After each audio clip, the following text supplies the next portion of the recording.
If you have a Maytag or a Whirlpool washing machine that's grinding or simply not spinning or agitating, I'm going to show you what to check first. So this is the machine we're looking at today.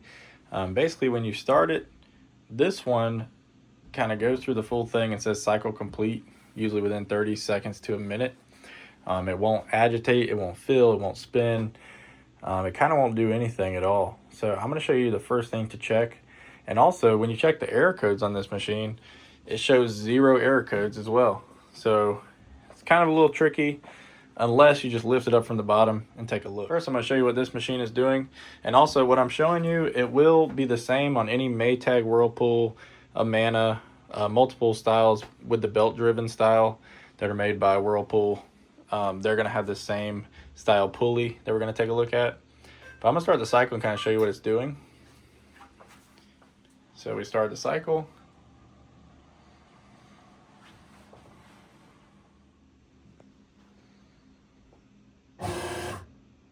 So you heard that grinding noise. Now it's trying to do some things. And then if you see the time here,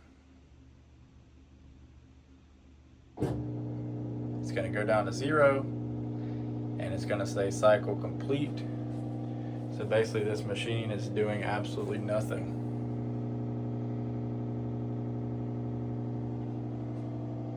So if yours is doing anything similar to this, either this exact model or even this style here, I'm going to show you the first thing to check. Super easy. We're going to go ahead and lift up the machine and look at it from the bottom first. So here we tipped up the machine and we're going to take a quick look underneath. And as you can see, you see rubbing on this lower shield here, this plastic piece. That means the pulley is loose and it's actually sagging down and digging into that shield there. So we're going to go ahead and take this off. You need a 5/16 bit. We're going to remove that and then see what's going on underneath.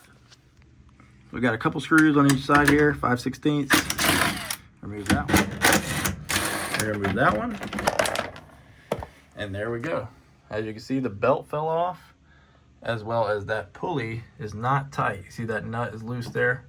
You can probably hand turn that, it's so loose. Let's see. Yeah, see that? So that's definitely going to be our issue. So I'm going to show you how to go ahead and put the belt back on if it's still in good condition, or if you were replacing the belt, it would be the same process. And we're going to go ahead and tighten up this pulley as well. So I'm inspecting the belt and it looks absolutely perfect. So probably what happened is this got so loose, the belt just fell off because this wasn't tight anymore. Or when it was loose and it was still trying to turn, the belt just popped off. So we're going to tighten this with a 1/2" socket and get that nice and snug. So the easiest way to do this, if you have an impact, you can also use just a socket set or something like that. We're going to put this on here and we're just going to snug it down. All right, as you can see, now you can see the threads, so you know that's tight. Try to hand turn it, and you can't. You can turn the pulley because this is in agitate mode, so I'm just turning the agitator right now by doing that. The belt looks good, everything else looks good. I'm going to show you how to put this back on. So the way I do this is I start by putting it on the motor, and then I go around like this, and it might take a couple tries. It's not always the funnest, but it's not that hard. So kind of put it on like this, and then we're just going to hold it in place and kind of turn, and then see, it will pop off just like that. So you just got to get it just right. So let's see here. So it's starting to pop off top. So we're going to kind of turn it back. You're going to kind of maneuver it back and forth just till you get it nice and smooth, nice and tight. Once it's in place, it won't pop off anymore once your pulley's tight. So we're going to try it again.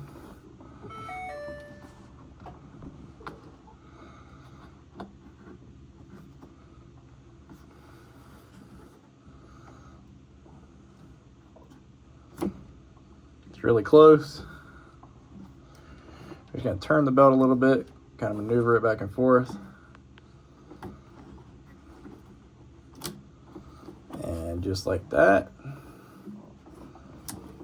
Now we can turn it freely either way, and it shouldn't pop off at all. Make sure it's between the little lips on the motor pulley. And then on this one, it's just going to sit just like that. So that one's nice and good to go. Now we're going to simply put our lower shield back on here. It's going to go like this. And we're going to get our 5/16. Put that on either side. You don't really have to put this back on, but that's how it's made, so it doesn't hurt to have it on there. Also, like, if any clothes fall underneath, you know, it can't get stuck in your pulley or something to that degree.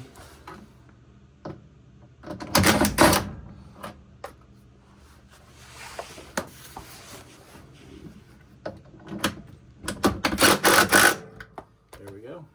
And I'm going to show you as well on this Amana machine that it looks exactly the same. So I'm going to tilt this up in case you have this style machine. As you can see, it's just a little bit different. It's facing this way instead of front to back. It's going to be the same exact concept, same exact pulley, motor, everything's very similar. So you can do the same thing if this machine's causing the same issue. Whirlpool makes a lot of machines, so if you have this style as well, it's going to be exactly the same. Pretty much any Whirlpool belt-driven, Maytag, Amana, Roper, anything similar is going to be exactly the same as we just did on that Maytag. All right, we're going to set this machine back down, turn it on, and see what it does now. So after I did that, this machine is actually throwing an error code. So I'm going to go ahead and recalibrate that. So we're going to hit 1, 2, 3, 1, 2, 3, 1, 2, 3, 3 times while the machine's off. And then we're going to go ahead and put it over into test mode. We're going to go to, I think it's service diagnostics.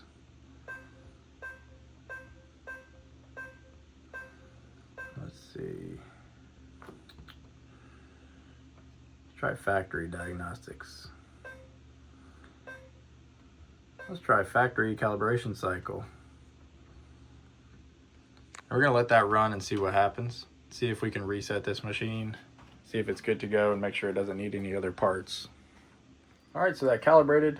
We're going to go ahead and try to start a cycle again. See if it starts.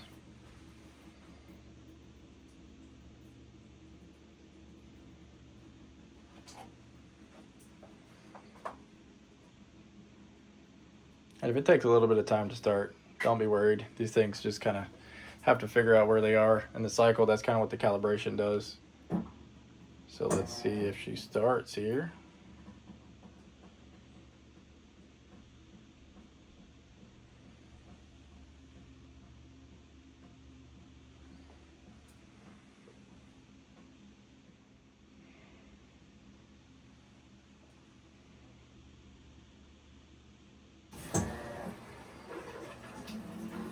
All right, the cycle's starting. So this machine should be good to go. We're gonna run a couple test cycles and hopefully you're good to go as well.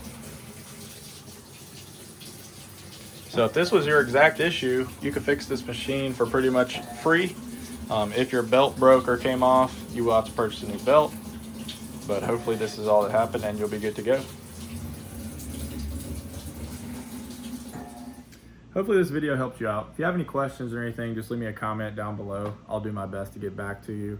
As well as if you need the pulley replacement, I will link that in the description down below. For some reason, the pulley is completely shot or not working. But yeah, hopefully this helps you out and hopefully your washer is good to go again. If you have any other questions or anything, just let me know. Y'all have a good one. Thank you.